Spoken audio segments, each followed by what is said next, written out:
Qua đây quê quá. Người Việt Nam, ở Mỹ người Việt Nam.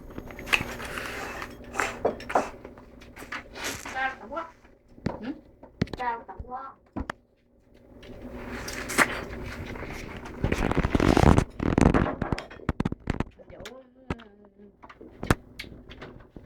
Nó kêu vô điện thoại á thì đưa nó mua cái điện thoại.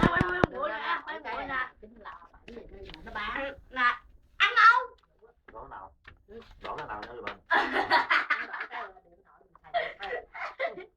Mẹ. một cái vỏ đưa mình. Anh ăn không anh nha? Này ăn không? Này ăn không? Ăn không? Nó ăn đô mình lấy. Nhưng mà ăn là không có hãng đó. Có hãng nào chính hãng. Anh chưa tầm rồi thôi.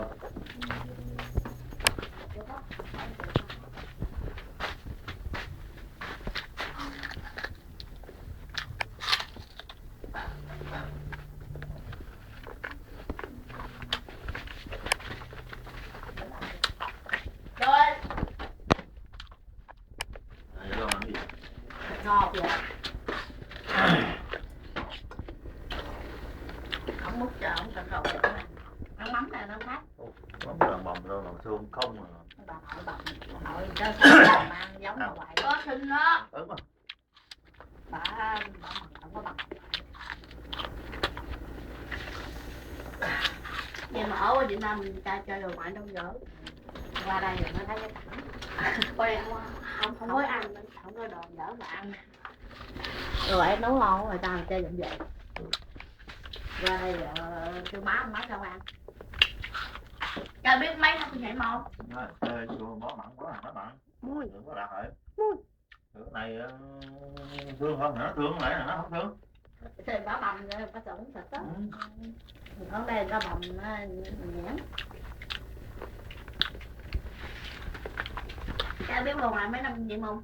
6 mấy năm vậy. Không biết gì hết. Anh ơi đăng lên mạng kêu việc không? Ngoại coi nữa. Bà ngoại có mạng đâu rồi. Chị này á. Không giống vậy là còn đàn á, có tả không có tả. Có xả mà xả bên đây nó khác Việt Nam. Xả trâu. Nó bầm chẳng nghĩ nhận.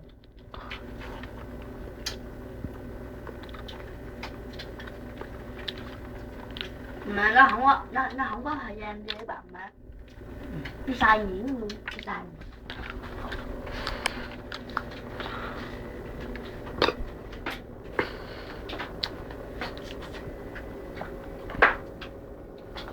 Hôm nay đi để hẹn khám mắt A Tỷ luôn phải không?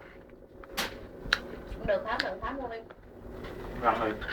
Khám da này đến tháng 8. Răng mình tí là lo ăn. Còn ăn thì ông lo ăn. Răng mình đâu có khám được. Đâu có khám được. Sao đó? Nói chuyện không lo cái răng ông bảo vệ cái răng ông. Đừng có để cho nó hư. Nó hư ai biết được. Bệnh. Chá mắt ra, đi lọ mắt.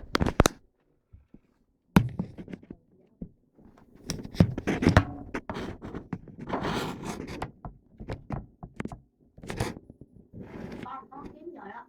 2 cái luôn rồi. Tiếng nữa. Sáng đó. Thấy không? Ừ.